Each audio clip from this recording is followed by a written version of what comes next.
O comportamento humano é fundamental para o desenvolvimento de qualquer pessoa em sociedades modernas e não só. Assim sendo, hoje trago como convidado Nelson Lopes, treinador comportamental. Seja bem-vindo, Nelson Lopes. Obrigado, Alberto. Muito obrigado pelo convite. Então, está tudo bem? Está tudo bem, graças a Deus. Boas. Tudo ótimo. Essa foi a segunda ou a terceira tentativa? Acho que essa foi a terceira. A terceira, né? Acho Sim, que sim. Acho que Então, sim. quem é o Nelson Lopes? É assim, como pessoa, Nelson Lopes é muita coisa, mas eu vim aqui para falar um bocado daquilo que eu tenho feito nos últimos tempos, que é treinar pessoas. Eu sou treinador comportamental e vou começar já a dizer o que é um treinador comportamental. Pois, eu ia logo perguntar. Exato. Pronto. O treinador comportamental é aquele profissional que vai auxiliar as pessoas a alcançarem seus objetivos pessoais e profissionais. Ou seja, com ferramentas e técnicas comprovadas cientificamente, nós usamos isso e não só as nossas experiências também, a nossa sabedoria, né? Aquilo que nós vamos aprendendo ao longo da jornada, usamos todas essas ferramentas para ajudar as pessoas a melhorarem seus resultados e com isso alcançarem aquilo que mais desejam. Boas. É algo muito interessante, sabendo que nós não podemos e não temos como fugir das metodologias de treinamento modernos do mundo. Exatamente. A minha questão é, Nelson, quais são os seus maiores desafios como treinador comportamental? Olha, o maior desafio como treinador comportamental, na verdade, é nós ajudamos aquelas pessoas que realmente não acreditam que é possível mudar. Existem essas pessoas. Existem pessoas que não acreditam que é possível mudar. Existem muitas. Existem. E elas acreditam que nasceram assim. Por quê? Porque o pai era assim, a mãe era assim, então é de família. Ou seja, o corpo que eu tenho é de família. Pronto. Não é possível mudar. Não é possível mudar. Eu grito com as pessoas porque o meu pai também era assim, é de família. Ok? Então, essas pessoas são mais difíceis de serem convencidas que há, na verdade, uma outra opção. Eu acho. Uma outra opção. A opção de podermos ser pessoas diferentes, podemos ser pessoas que agregam valor à vida de outras pessoas também. Então, a minha maior dificuldade hoje como treinador comportamental é convencer aquelas pessoas que estão na escuridão de que efetivamente existe uma luz. E eu recentemente recebi uma chamada de alguém que está com o irmão a passar dificuldades. Certo. Essa pessoa disse que viu ou falou com alguém que participou num dos meus maiores treinamentos, que é o Método Fé, e disse que eu tinha a experiência em ajudar as pessoas a melhorarem o seu estado emocional, né? E ela queria efetivamente que o seu irmão entrasse num processo comigo, fizesse uma consultoria, no caso, saber como é, o que é que podiam fazer para efetivamente ajudar o irmão a crescer nisso ou a melhorar o seu estado emocional.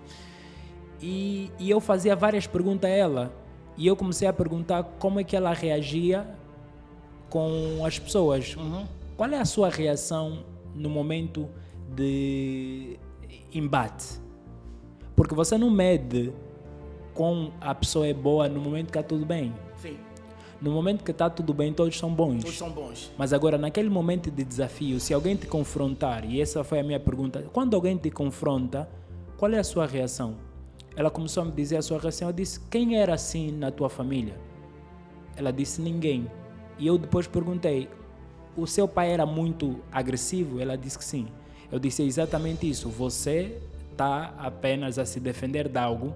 Por quê? Porque quando você reage dessa forma com as pessoas, porque elas falaram mal contigo, você está efetivamente a manifestar, ou seja, a se defender de alguma coisa. Essa defesa surge porque você viveu isso no passado. Por viver isso no passado, você hoje, para não viver o mesmo momento, você é agressiva ao se defender. Não é ataque, é defesa. Isso foi a forma como o vosso pai vos educou, criou várias dificuldades, várias debilidades em termos emocionais e por isso vocês hoje são assim. E eu consegui perceber porque é que o irmão dela é a pessoa que está bloqueada, porque o irmão desistiu da vida. Ok.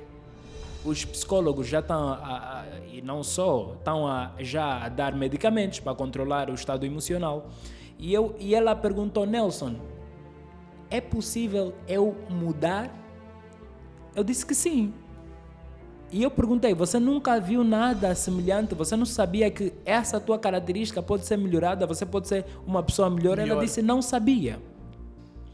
Ou seja, ela provavelmente já deve ter visto alguns conteúdos nas redes sociais e não só. Sim. Ela provavelmente já deve ter ouvido a falar de palestras comportamentais, mas ela nunca fez associação do seu comportamento àquela palestra, ou seja, que participando daquele evento ela podia melhorar como pessoa. Pois, Nelson, uma vez que nós começamos a falar sobre o método FÉ, eu queria que o Nelson explicasse de forma detalhada o que é o método FÉ e para quem é dirigido. Na verdade, o método FÉ é uma formação de inteligência emocional e autoconhecimento, é uma imersão de inteligência emocional. E eu fiz isso para ajudar efetivamente as pessoas a melhorar o seu estado emocional e não só.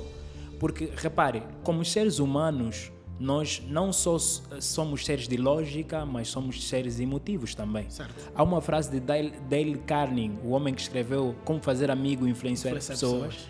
Ele diz assim, ao lidar com pessoas, você precisa entender que você não está a lidar com seres de lógica, mas com seres emocionais. Então, quando nós somos seres humanos, nós precisamos atentar às questões emocionais, porque elas são como o norte para nós.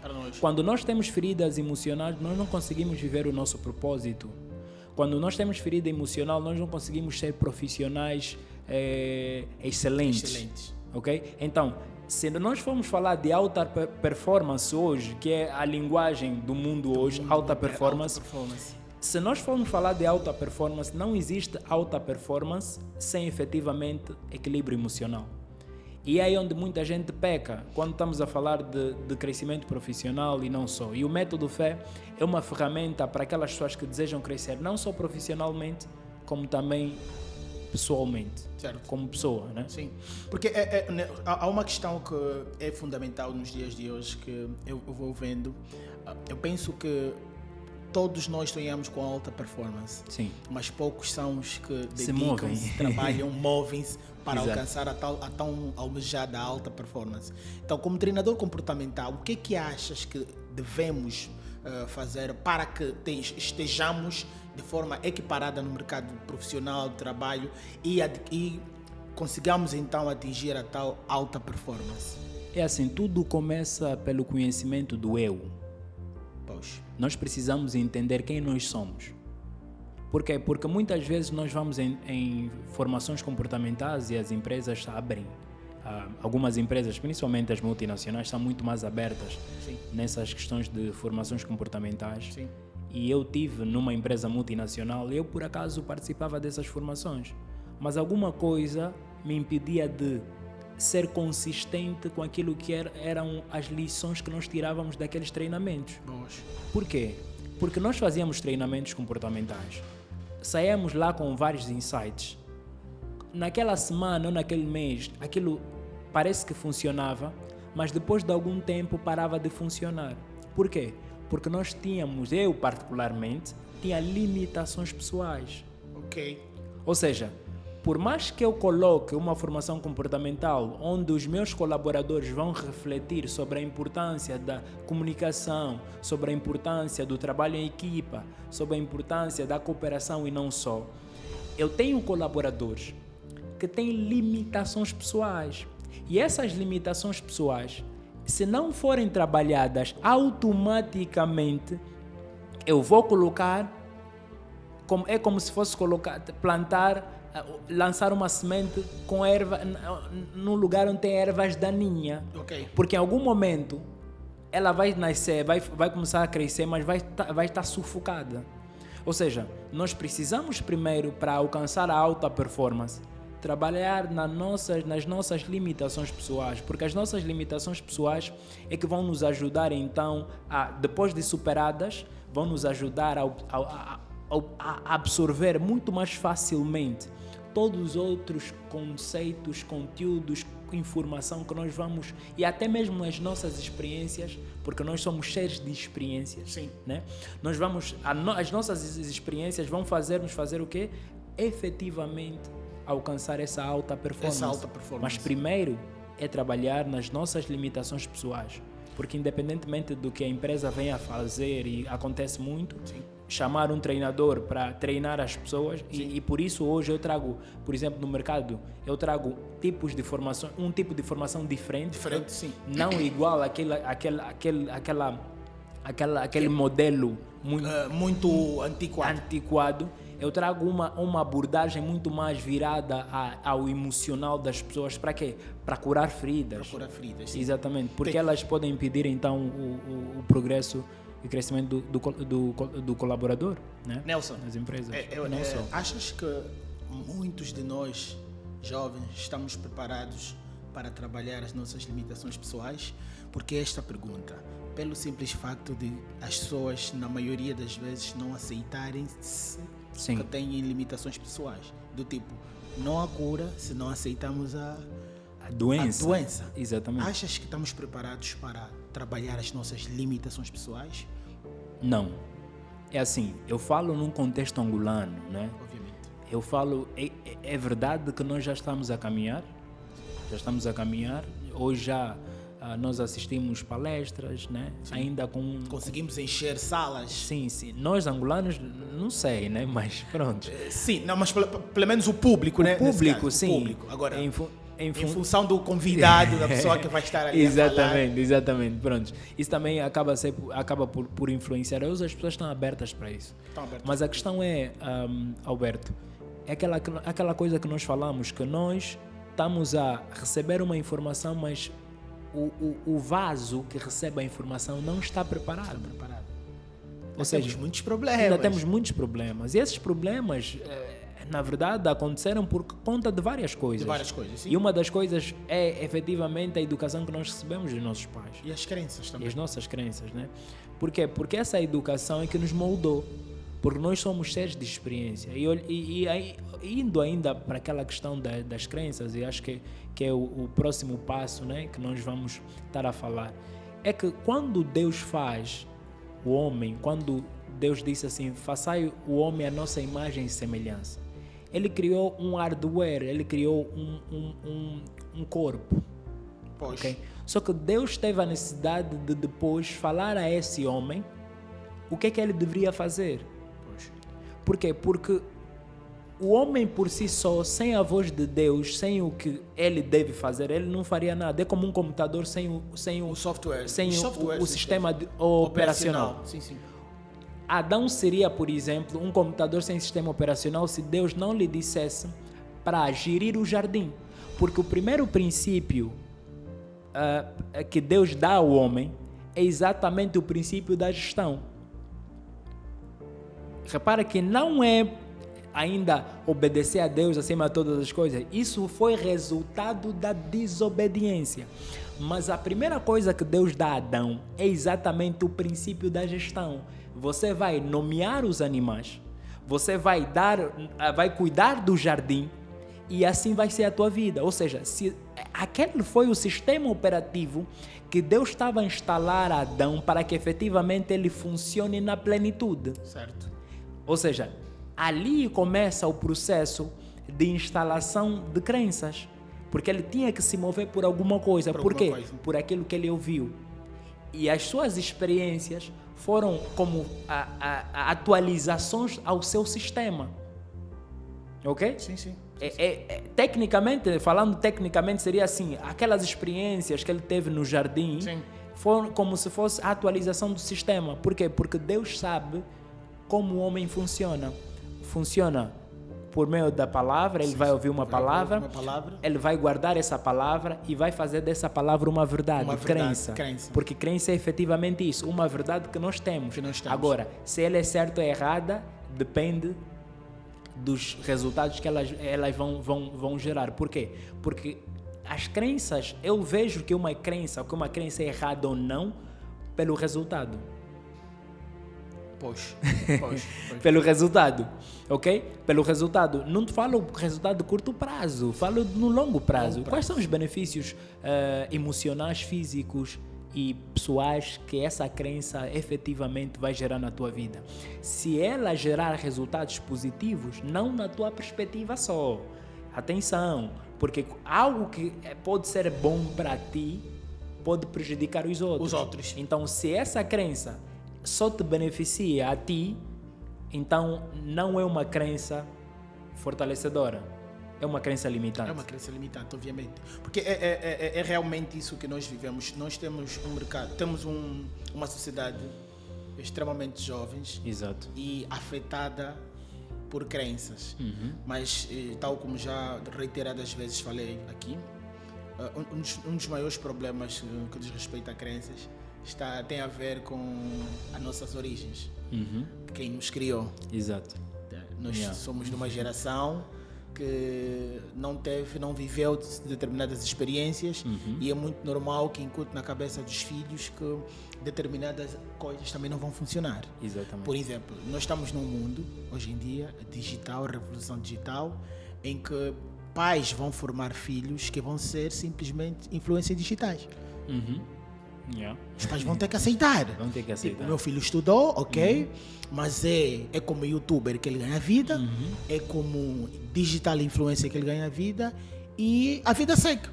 O mundo mudou. O mundo mudou, isso é uma verdade, não temos como fugir dessa realidade. Agora, o que os nossos antepassados, né, os nossos pais, os nossos avós, vieram de uma era em que carregavam muitas crenças limitantes e nós bebemos parte disso até conseguirmos encontrar aquilo que nós chamamos aqui as limitações pessoais. Exato. Começar a trabalhar nela.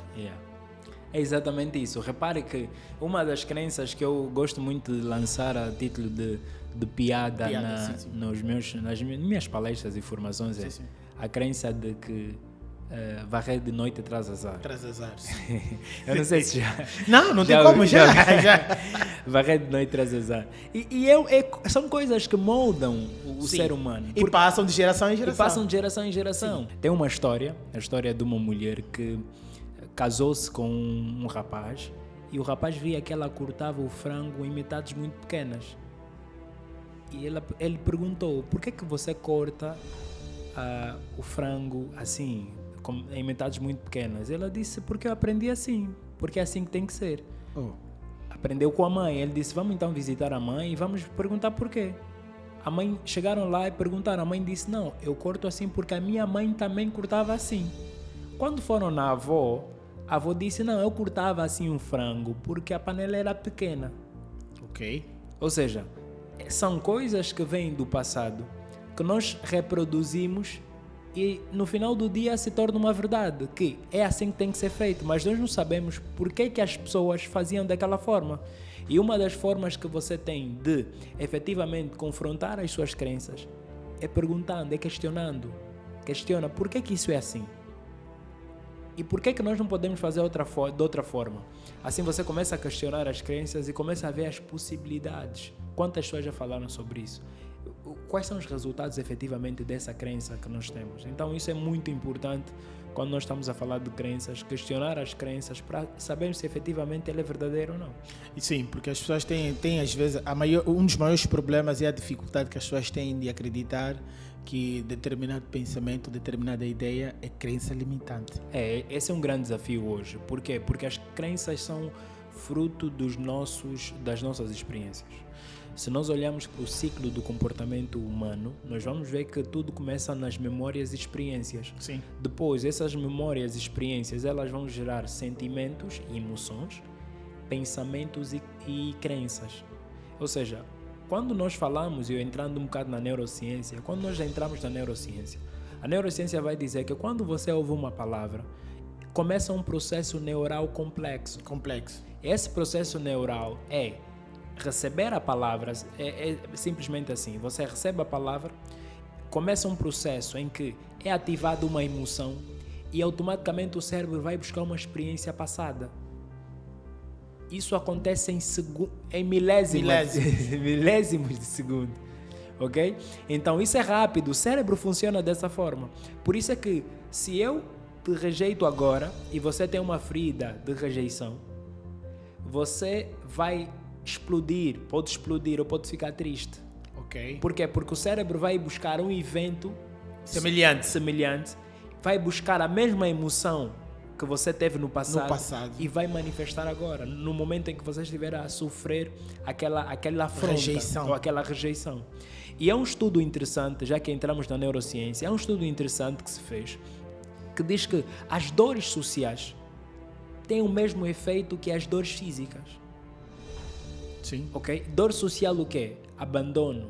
Quando você se sente abandonado, aquela é uma dor social. Quando você se sente rejeitado, aquela é uma dor social. Okay? Quando você tem um rompimento num relacionamento, quando você, por exemplo, começa a fazer ou deixa de fazer certas coisas porque alguém disse que você não tem capacidade de fazer. Ou seja, rejeitam, uma rejeição, sim, por exemplo. Vamos ficar na rejeição. Pronto, quando isso acontece, no caso, o que é que vai acontecer? A mesma parte do cérebro que é ativada quando você é rejeitado é a mesma parte do cérebro que é ativada quando você tem uma dor física. Só para entender que, apesar de que em termos físicos as dores não são semelhantes, mas em termos emocionais o efeito é igual. O efeito é igual. Por isso é que quando nós somos rejeitados ou temos uma sensação de abandono porque alguém nos abandonou, automaticamente o cérebro vai manifestar essa dor e você pode reagir negativamente àquela situação ou aquele evento. Okay? Então, esse é o funcionamento do cérebro. Quando estamos a falar de palavras, estamos a falar de comportamentos, estamos a falar de eventos que vão acontecendo na nossa vida que nós vamos interpretar. E é ali onde entra as formações comportamentais, o coach, o life coach, é ali onde entra essas pessoas para quê? Para perceber. Para perceber exatamente e ajudar-te a moldar o teu comportamento para alcançar aquele resultado que você espera. Nelson, o treinador comportamental é tão importante quanto um psicólogo, quanto um médico de família nos dias de hoje? Sim. Sim, por quê? Porque apesar de um grande desafio que hoje o coach enfrenta numa realidade que é nossa, e não só em outras realidades também, porque, pronto, ele por ter conhecimento e pegar várias áreas, por exemplo, ele é muitas vezes barrado a religião barra o coaching, né? Mas barra por quê? Porque a religião não fala sobre resultado. Sempre que o coach é resultado. É resultado, sim. Então, se você está a ter resultado com o coach e eu, como religião, não estou a ter resultado, eu tenho que fazer alguma coisa para dizer que o que você faz não é correto. Eu, por exemplo, na qualidade de life coach, eu não aconselharia um coach casar sem ter um emprego. Por exemplo, eu não aconselharia. Exatamente. E a religião vê isso como normal. Exatamente. Mas é importante aqui, Alberto, falarmos de que existe uma diferença entre religião e cristianismo. Sim, sim. Estamos a falar de religiosidade, de pessoas religiosas, pessoas que é só palavra. É só palavra. Não há, e a Bíblia fala que fé sem obra é morta. É morta. Então, quando a religião sente que existem outras pessoas que estão a ajudar as suas, até as pessoas as a terem ovelhas a terem resultados fora. Fora daquilo que é a doutrina religiosa, elas automaticamente chocam. Essa é a verdade. A verdade é que a religião confronta o coaching porque efetivamente a religião não tem resultado. Isso vai ser polêmico, mas enfim, é a verdade. A religião não tem resultado, mas o coaching tem. Então, sempre que nós estivermos diante de coaches e religião, nós vamos ter um choque muito grande. Eu não falo aqui de espiritualidade. Sim, religião é diferente de espiritualidade. Obviamente. Ok? Mas pessoas espirituais têm resultados. Pessoas espirituais. Poxa, é importante saber que nem todo mundo que está na igreja é espiritual. Não é. Nem todo mundo que está na igreja é espiritual. E nós não estamos aqui, se vocês ouvirem, e uma pessoa que vai vos falar muito bem sobre religião E reino é o Dr. Miles Monroe. Vocês podem procurar os conteúdos do Dr. Miles Monroe nas redes sociais ou no YouTube e tudo mais. Ele faz uma análise interessante entre o que é religião e o que é reino. Porque as pessoas do reino têm muito mais resultados que as pessoas religiosas. Sim. Ok? Por quê? Porque, repare, quem é você? Essa é a pergunta. Quando você sabe quem é você, se você me perguntar quem é você, Nelson, a primeira resposta que eu vou dar é: eu sou filho de Deus. Ok? Se você é filho de Deus, você precisa manifestar aquilo que Deus deu como mandamento. E ele disse: dominai sobre todas as coisas. Deus está a dizer assim: você tem que ter poder. E poder é o quê? Poder é a capacidade de influenciar e de dominar circunstâncias. Ou seja, se Deus está a te dizer que eu és que vos dou poder, né? Ele diz: dominai sobre todas as coisas. Sim, sim. Em Gênesis, ele vai dizer: dominar sobre todas as coisas. E você não domina sobre a pobreza por causa da religião. Poxa. Não por causa do reino, não por causa da espiritualidade, mas por causa da religião.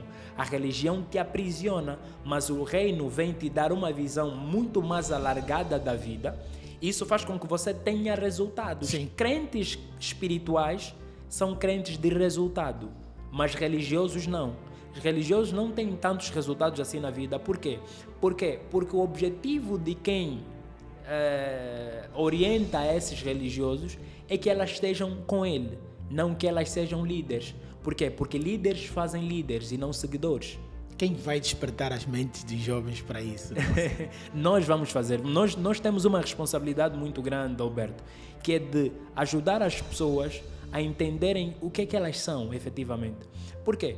Eu disse recentemente numa conversa que tive, numa live, que eu disse o seguinte: você precisa antes, quando estamos a falar de autoconhecimento, precisamos definir quem somos nós. Porque repara, Alberto, se você sabe quem é você vai começar a trabalhar nas suas limitações. Por quê? Porque você sabe quem é. Sim.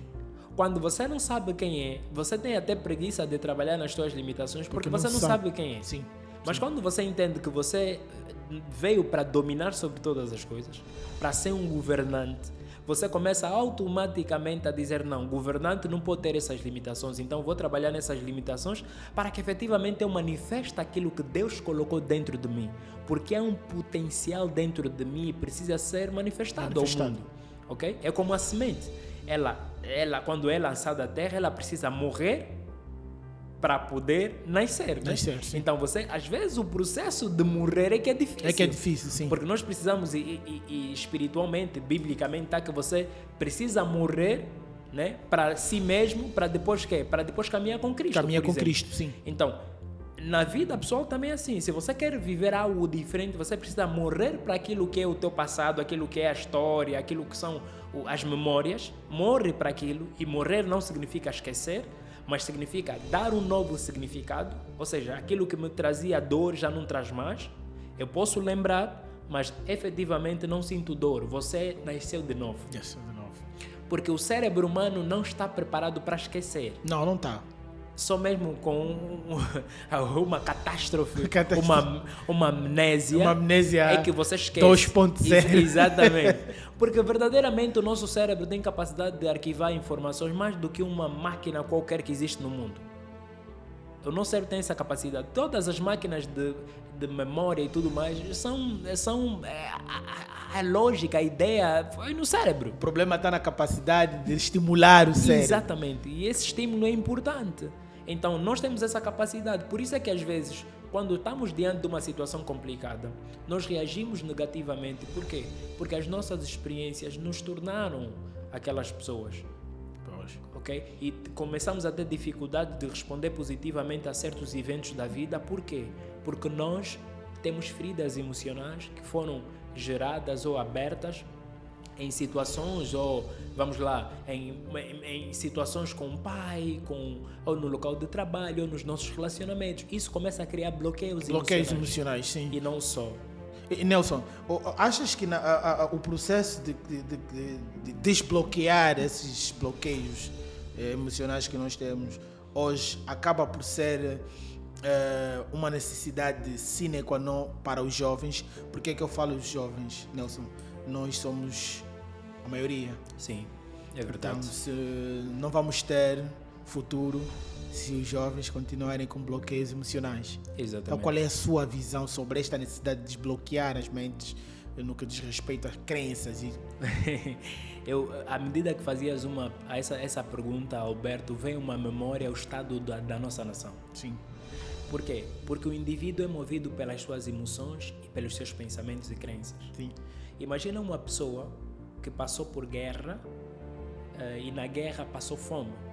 Essa pessoa depois se torna um líder importante numa nação e desenvolve a crença de que eu não posso mais sofrer aquilo que eu sofri na guerra. E tudo que eu conseguir, eu vou fazer tudo para não passar fome. E o que é que ele faz? Vai tomar tudo para si e esquecer os outros. Isso é um bloqueio fruto de uma experiência que esse líder hoje, ou esse responsável de uma certa comunidade ou empresa tem. Repare que essa pessoa, por conta da experiência que ele teve, mudou o seu caráter e hoje essa pessoa dura, não pensa nos outros, é tudo para si. Ele quer viver confortável e muitas coisas que nós vemos na nossa sociedade não é porque a pessoa está a fazer isso porque gosta. Ela tem um bloqueio, ela não quer viver uma experiência, a mesma experiência que teve no passado e faz o quê? Busca tudo para si. Para si. Todo o rendimento é para si. Tudo e gera o quê? Ganância. Ganância é um bloqueio. Ok? E isso faz com que você não consiga efetivamente ver a dor do outro. Não consiga desenvolver empatia, a capacidade de se pôr no lugar do outro. Tem um autor que diz assim, ele chama-se Alfred Adler. Ele diz assim: empatia é ouvir com os ouvidos do outro, ver com os olhos do outro e sentir com o coração do outro. Ou seja, a nossa nação, Angola, está travada nisso. Por quê? Porque as experiências do passado, principalmente daqueles que lideram, por exemplo, lideram empresas e não só, e pode até ser comunidades, Sim. eles estão travados nisso por conta das suas experiências. Nós não conseguimos ter líderes efetivos sem que eles superem os seus bloqueios. Pois. Não é possível. Por quê? Porque repare, alguém que viveu um tempo de guerra, hoje, ele naquele momento, ele foi aprendendo coisas e sofreu muito com aquela situação. Pobreza extrema. Essa pessoa cresce, começa a se desenvolver, só que, no entanto, ela tem dificuldades de quê? De entender que aquilo foi parte do processo. O que que acontece? Ela vai começar, quando toma uma posição de poder, ela vai começar a fazer o quê? Para não viver o mesmo momento que ele viveu de fome, vai concentrar tudo o que ele ganha para si mesmo, esquecendo dos outros. Criando ganância. Ganância, exatamente isso. Então, por isso é que os jovens têm que superar os seus bloqueios, porque enquanto não superarem os seus bloqueios, nós vamos ter líderes bloqueados a liderarem pessoas. E é um risco, por quê? Porque quando eu disser ao líder não, ou quando eu, supostamente, como pessoa ou como grupo, dizer ao líder não, o líder, por exemplo, tem uma ferida da rejeição. Ele pode ser agressivo.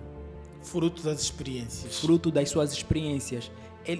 Aquela agressão, muitas vezes, não é ataque, é defesa.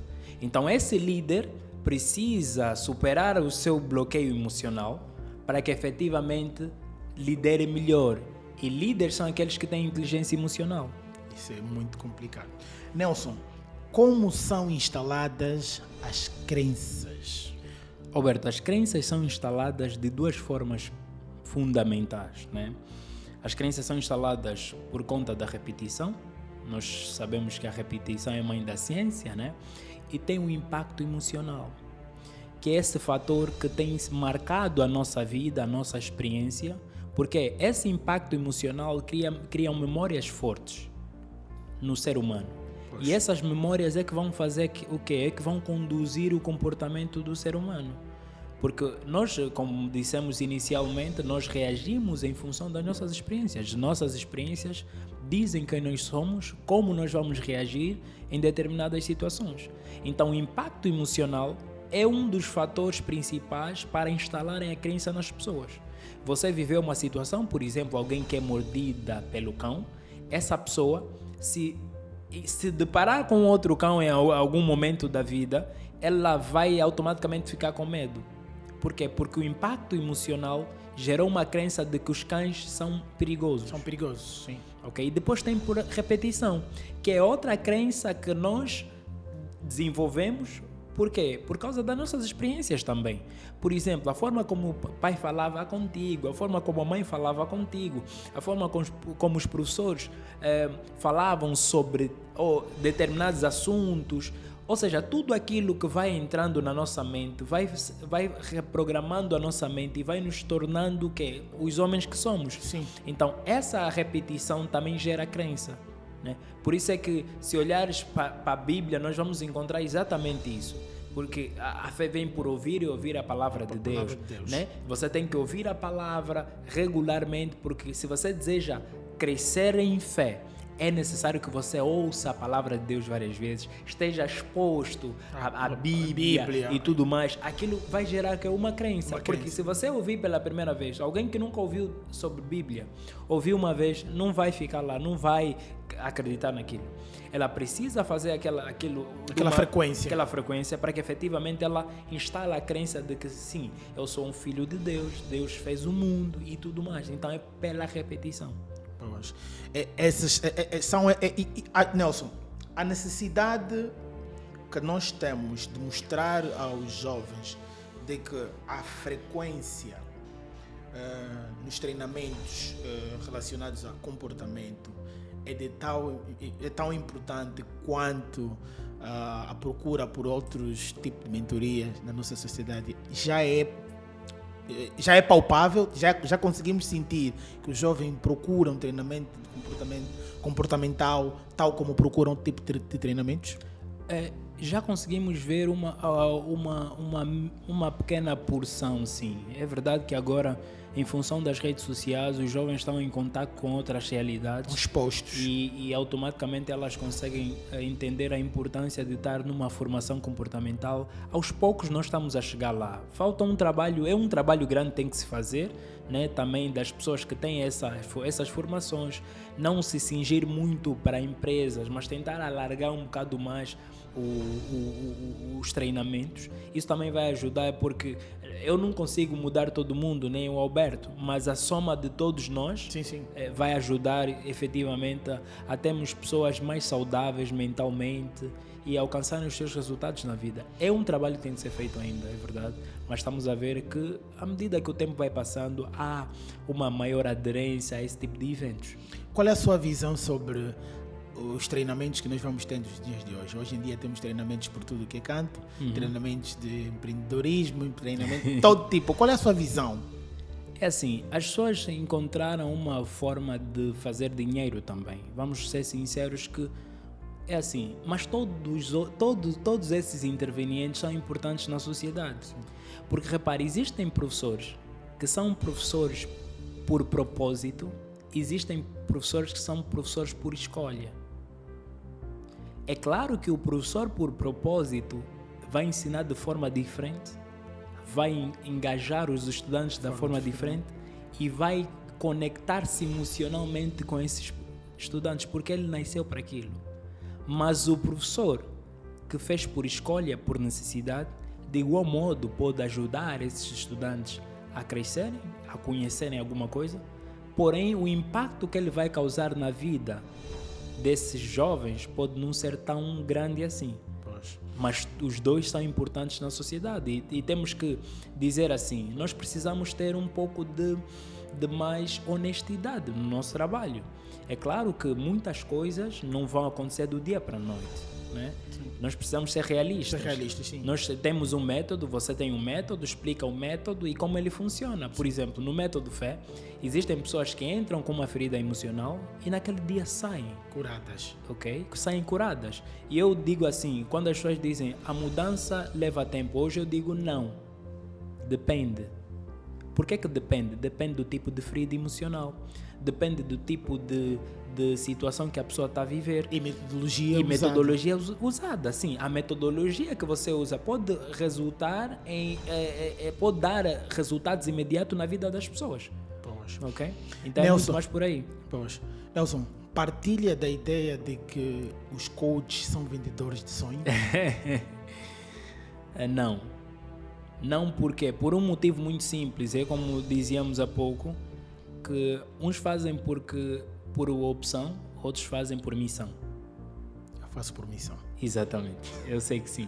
Então uns fazem por escolha, por opção, outros fazem por missão. Pois. Os que fazem por missão têm um impacto diferente na sociedade. Os que fazem por escolha ou por opção têm um outro impacto na sociedade. É claro que nós não podemos deixar que esses cresçam, porque se essas pessoas crescerem muito, vamos começar a entrar no descrédito. Pois, Nelson, aliás, já várias vezes discutimos sobre isso. Não entendo muito.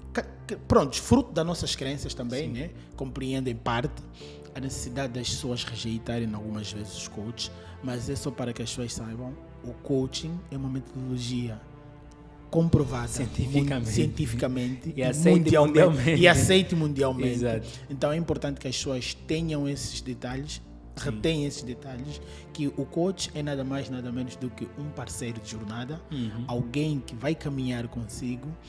Quem define os seus objetivos? És tu? Sim. O coach é nada mais, nada menos do que simplesmente uma pessoa que vai ajudar a caminhar. Exatamente. Um parceiro de jornada, nada mais do que isso. Agora, a necessidade que as pessoas têm de apostar nela está intrinsecamente ligada com aquilo que são as suas próprias crenças. Exato. Se tu acreditas que é capaz de viver sem projetos, sem objetivos, sem metas, sem nada, segues. Yeah. E a vida é sobre isso. Nós precisamos entender que enquanto seres humanos, nós vamos ter que acreditar alguma coisa para nos movermos.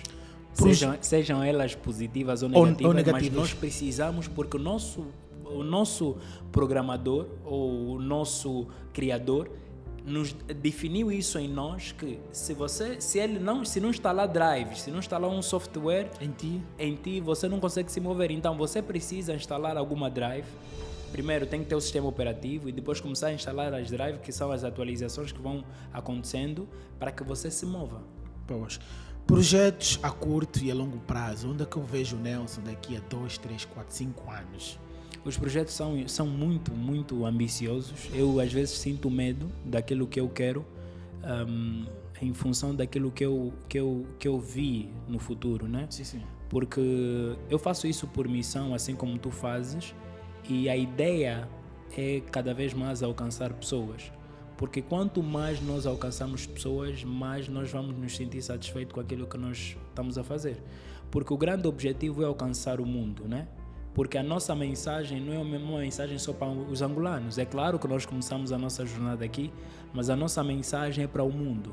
Todas as pessoas que puderem ouvir a nossa voz e entender o que nós estamos a falar podem ser mudadas com a nossa mensagem. E em médio e longo prazo, o objetivo é investir muito mais nas pessoas. Porque eu tenho uma filosofia que eu sigo, que é a minha frase de ordem, que é: eu existo porque você existe. Okay? Ou seja, eu só estou vivo porque existe uma pessoa do outro lado que vai beneficiar-se daquilo que eu vou entregar. Exatamente. Assim como essa pessoa também vai fazer alguma coisa para mim. Porque nós fomos feitos para viver assim, em comunidade, e recebemos uns dos outros. E à medida que o tempo vai passando, eu vou aprendendo muito mais. O objetivo é aprender mais nos próximos anos, para que pudéssemos então dizer assim: é importante que você pense positivo, mas dizer por que você tem que pensar positivo. Exatamente. Porque o que nós temos visto aí é muita coisa do tipo: pensa positivo. Vai, não desista. Não desista, mas por quê? Por quê? O que é que a ciência diz? O que é que a Bíblia, por exemplo, diz sobre isso? É importante que nós tenhamos conteúdo com alguma base. Base, exatamente, para dizer às pessoas por que elas têm que pensar positivo, por que elas têm que fazer declarações positivas, por quê? Então, eu estou agora a estudar muito mais e nos próximos anos é isso que eu vou investir, estudar né? Estudar muito mais para que eu possa entregar conteúdos de valor às pessoas. Nelson, quais são os conselhos para os jovens no que diz respeito a limitações pessoais e crenças limitantes? Olha, Albert, tem um livro que eu li, na verdade é de Flip Flippen. Se vocês podem procurar esse livro até mesmo no YouTube, está lá. É a arte de não se sabotar. Ele fala assim: quem tem menos limitações vence. Poxa. A vida é sobre isso. Nós crescemos, vamos aprendendo coisas, essas coisas se tornam crenças, experiências e depois até mesmo limitações pessoais. Então, quem tem menos limitações vai vencer. Se você trabalhar nas suas limitações, trabalhar nessas crenças limitantes, você vai conseguir perceber que à medida que você vai andando, você vai começar a ter melhores resultados. Então, se você quer se impor nesse mundo, você precisa entender uma coisa, que você tem limitações, mas isso não significa que você não vai conseguir crescer ou vencer. Entenda que você pode todas as coisas, porque isso é um comando que foi colocado dentro de você. Sim. Mas para você manifestar esse poder, que é a capacidade de dominar circunstâncias, você precisa vencer as suas limitações pessoais. Porque quem tem menos limitações vence. É isso mesmo.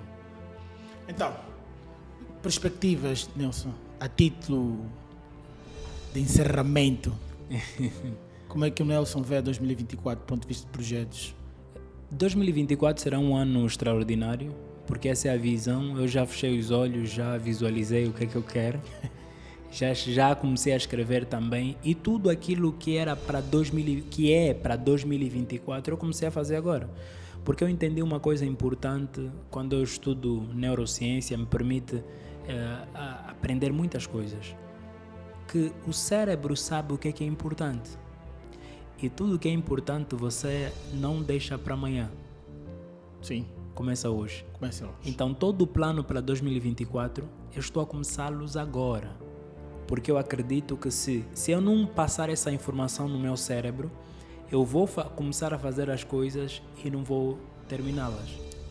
Então, estamos a perspectivar muitas mais formações, um método fé de uma forma diferente, uma metodologia já muito mais apurada e desenvolvida em função de todas as experiências que nós fomos tendo. Sim. Nós estamos a debater e ver novos problemas na sociedade. O método fé tem esse pendor que é a responder as dores sociais, né? As nossas dores sociais, para que consigamos então ser uma comunidade melhor, um país melhor.